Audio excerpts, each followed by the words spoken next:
ఇప్పటికీ రాష్ట్ర వ్యాప్తంగా మొత్తం 3 దశలు ఉంటాయి.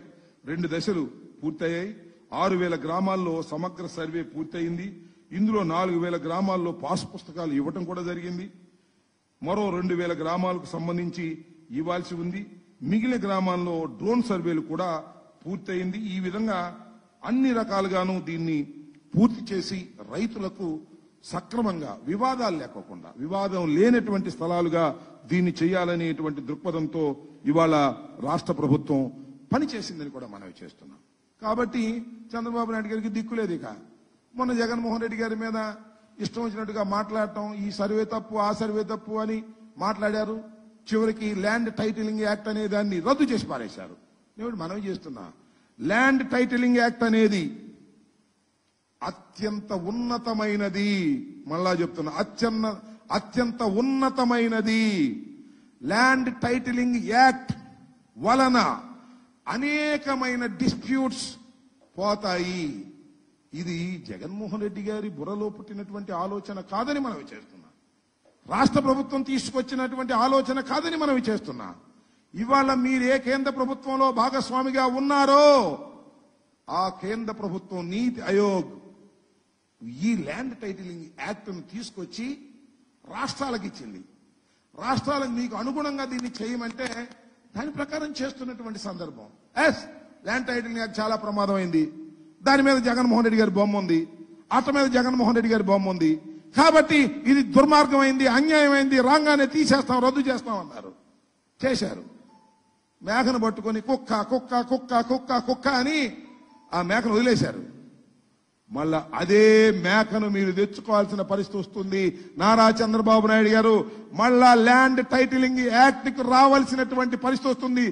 కాకపోతే పేరు నువ్వు మార్చుకుంటావేమో నాకు తెలియదు. తప్పనిసరిగా దానికి వెళ్లాల్సినటువంటి పరిస్థితి వస్తుందనేది కూడా ఈ సందర్భంగానే మనవి చేస్తున్నా. ఇవాళ భూ సర్వేకి సంబంధించి కేంద్రం కూడా ఒక మాట బడ్జెట్ సమావేశాల్లో చెప్పారు. ఏమని చెప్పారు వాళ్ళు?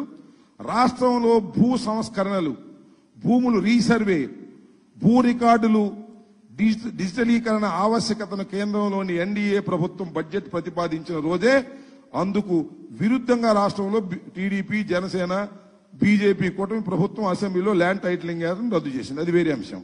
దాంతోపాటు ఏం చెప్పారంటే భూములు సంస్కరణలు అమలు చేసిన రాష్ట్రాలకి, భూ సంస్కరణలు అమలు చేసినటువంటి రాష్ట్రాలకే 50 ఏళ్ల పాటు 0 వడ్డీకే రుణాలిచ్చే కార్యక్రమాన్ని కేంద్ర ఆర్థిక మంత్రి నిర్మలా సీతారాం ప్రతిపాదించగా సరిగ్గా అదే సమయంలో భూ సంస్కరణలు తిలోదకాలు ఇచ్చారు. మళ్ళీ భూ సంస్కరణకు వచ్చారు.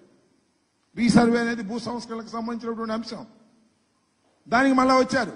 50 సంవత్సరాల పాటు వడ్డీ లేని రుణాలు ఇస్తాం. ఎవరికి?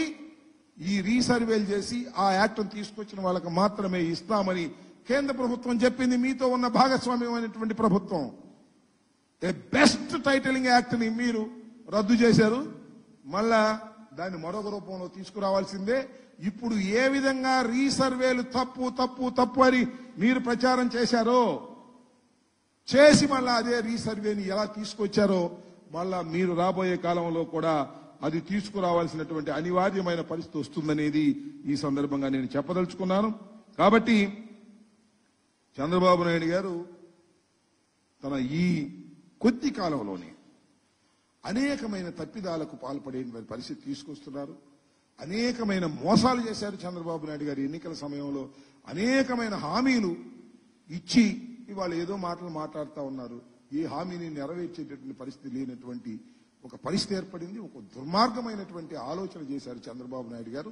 దానికి ప్రతిఫలం అనుభవించక తప్పదు. అయితే ఏముంది, ఇంకా 4 సంవత్సరాలు 5 సంవత్సరాల తర్వాత కదా, ముందు పబ్బం గడిచిపోయింది కదా, రేవు దాటాం కదా, తెప్ప తగలైపోతే మనకేమిటి అనేటువంటి ధోరణిలో ఇవాళ చంద్రబాబు నాయుడు గారు వ్యవహరిస్తున్నటువంటి ధోరణి కనిపిస్తుంది.